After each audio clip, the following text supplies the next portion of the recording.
바다는 언제나 고요합니다. 하지만 그 고요함 속엔 지상의 전략을 뒤흔드는 움직임이 숨어 있습니다. 햇빛조차 닿지 않는 심해 300m 아래, 그곳에서 강대국들은 보이지 않는 전쟁을 벌이고 있습니다. 그 중심에는 단 하나의 존재가 있습니다. 핵추진 잠수함, 영어로 Nuclear Powered Submarine, 줄여서 SSN. 이들은 한번 잠수하면 몇 달 동안 수면 위로 올라오지 않습니다. 연료 보급 없이 전 세계 바다를 순항하며 그 존재만으로 상대를 긴장시키죠. 2025년 10월 말 에이펙 정상회의가 열리는 경주에서 다시 만난 한미 정상회담에서 모두를 깜짝 놀라게 하는 소식이 있었습니다. 그에 덧붙여서 한 가지 말씀을 좀 추가로 드리고 싶다면, 전에 제가 우리 대통령님께 충분히 자세히 설명을 못 드려서 약간의 오해가 있으신 것 같은데, 핵 추진 잠수함의 연료를 우리가 공급받을 수 있도록 대통령께서 결단을 좀 해주시면 좋겠습니다. 이재명 대통령은 트럼프 대통령에게 한국의 핵추진 잠수함 연료 공급을 승인해달라고 요청했습니다.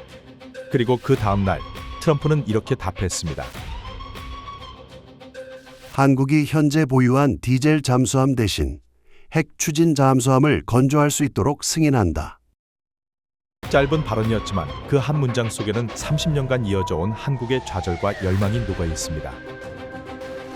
한국 해군의 잠수함 역사는 길지 않지만 그 성장 속도는 눈부십니다. 1990년대 초 한국은 본격적인 잠수함 도입 프로젝트를 시작했습니다. 그 이름은 KSS, 즉 Korean Submarine Strategy Program, 한국형 잠수함 개발 계획이었습니다. 이 계획은 단순히 외국 잠수함을 들여오는 것이 아니라 1세대부터 3세대까지 기술을 단계적으로 확보해 완전한 자립형 잠수함으로 발전시키는 장기 로드맵이었죠. 이제 그 첫걸음부터 살펴보겠습니다. KSS 프로그램은 3개의 세대로 나뉩니다. KSS-1, KSS-2, 그리고 KSS-3. 각 세대는 한국 해군의 기술적 성숙 단계를 상징합니다. 1세대 KSS-1 장보고급은 독일의 209형 잠수함을 기반으로 도입됐습니다. 길이 56m, 배수량 약 1200톤. 오늘날 기준으로는 작고 단순했지만 한국 해군에게는 보이지 않는 전력을 처음으로 갖게 한 상징이었습니다. 1993년 첫함 장보고함이 취역하면서 한국은 비로소 수중전의 문을 열었습니다. 당시만 해도 독일 기술진의 도움을 받아 조립 생산했지만 이 경험이 훗날 독자 설계의 기초가 되었습니다. 이후 2000년대 초반 2세대 KSS-도 손원 1급이 등장합니다. 이번엔 독일 2일 사형을 기반으로 했지만 국내 기술력이 대폭 반영됐습니다. 특히 이 시기에 AIP, Air Independent Propulsion, 즉 공기분류 추진체계 기술이 도입되어 수면 위로 떠오르지 않고도 며칠간 작전할 수 있게 됐습니다. 이것은 디젤 잠수함의 한계를 크게 개선한 전환점이었습니다. 그리고 3세대 KSS 틀도산 안창호급이 등장하면서 한국 잠수함 기술은 완전히 새로운 시대를 맞이했습니다. 이 함정은 사실상 한국형 독자 설계로 완성된 첫 모델입니다. 배수량은 3,000톤급으로 커졌고 SLBM, 잠수함 발사 탄도미사일을 발사할 수 있는 국산 수직 발사관 KVLS-도 탑재했습니다. 2021년 도산 안창호함이 세계 8번째로 SLBM 발사 시험에 성공했을 때 전 세계 해군이 주목했습니다. 한국이 잠수함을 운용하는 나라에서 잠수함을 설계하고 무장하는 나라로 진입했기 때문입니다. 이제 KSS-3 안에서도 기술 세부 개선이 이루어지는 배치 체계가 도입됩니다. 배치는 같은 세대 안에서의 진화 단계를 뜻합니다. 배치 1 도산 안창호함을 시작으로 배치 2 장영실함이 뒤를 이었습니다. 배치 2는 소음 억제 성능, 자동화 시스템, 그리고 전자전 대응 체계까지 크게 향상됐습니다. 배수량도 약 3,600톤으로 늘어났죠. 2030년대 중반 등장할 배치 3는 배수량이 4,000톤을 넘고 핵추진 체계를 고려한 설계가 진행 중인 것으로 알려졌습니다.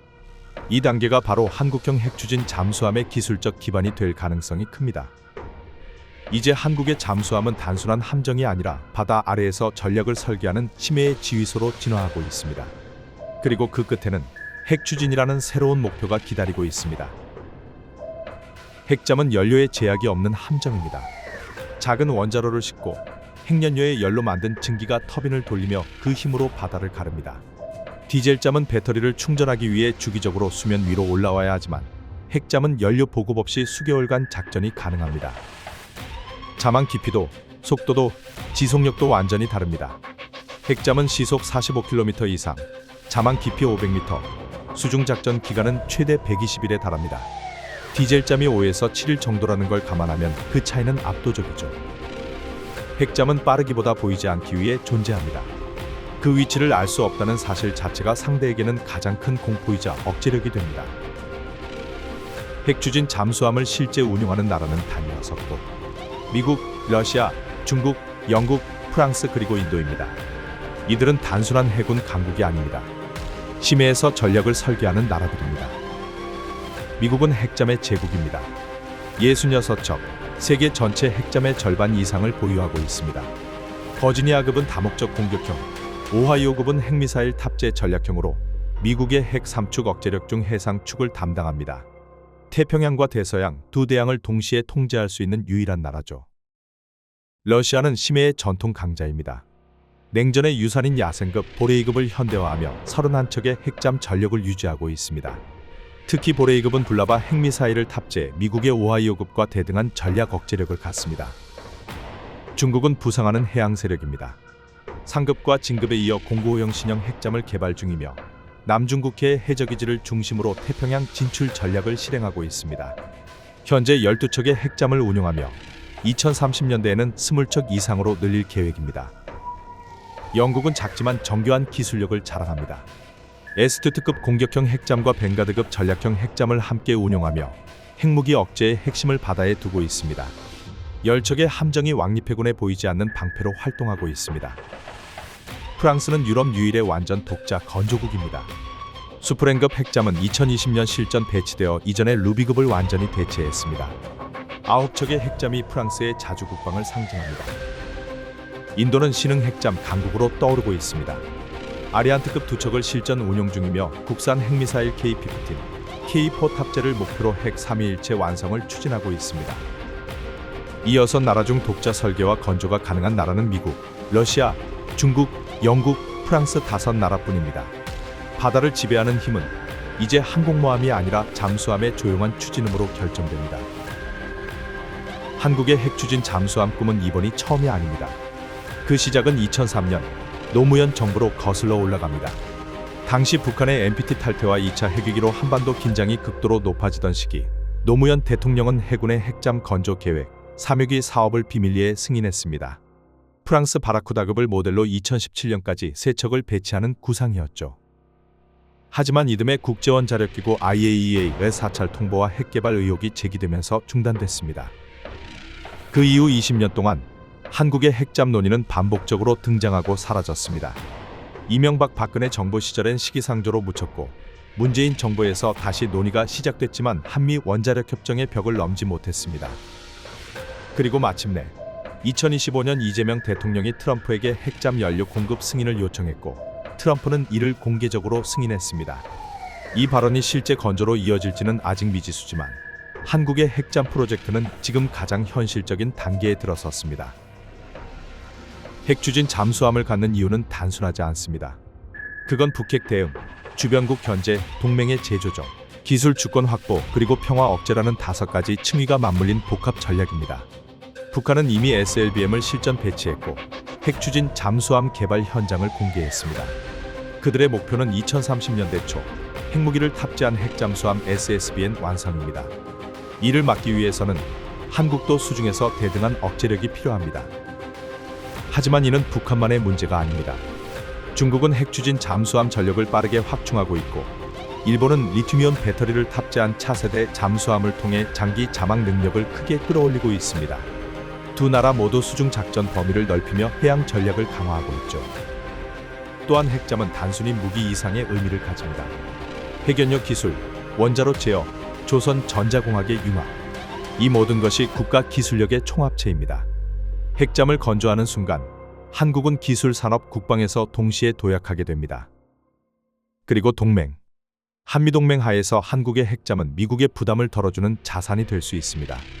트럼프가 승인 발언과 함께 미군의 방어 부담이 줄어들 것이라 언급한 이유도 여기에 있습니다. 그러나 모든 진보에는 그만큼의 부담이 따릅니다. 핵잠 보유는 곧 북한과의 수중 핵 경쟁을 촉발할 수 있습니다. 북한이 핵무장을 강화하고 일본까지 핵잠 개발을 검토하게 될 수도 있죠. 한반도 주변의 심해 핵균형은 새로운 긴장 구조를 낳을 가능성이 큽니다. 또한 중국은 한국의 핵잠 보유를 미국의 대중 압박 도구로 인식할 수 있습니다.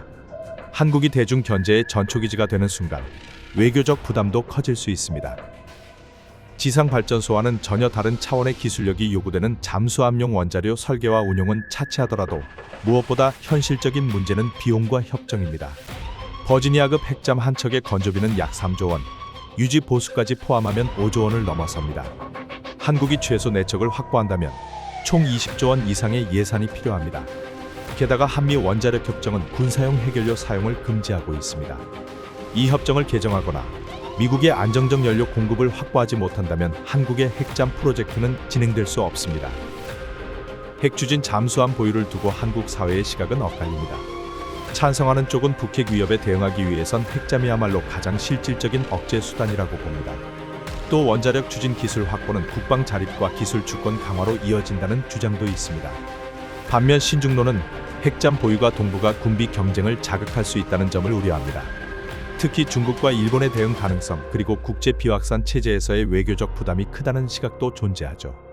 결국 이 논의는 옳고 그름의 문제가 아니라 안보와 외교, 기술과 현실 사이의 균형점을 찾는 과정이라 할 수 있습니다.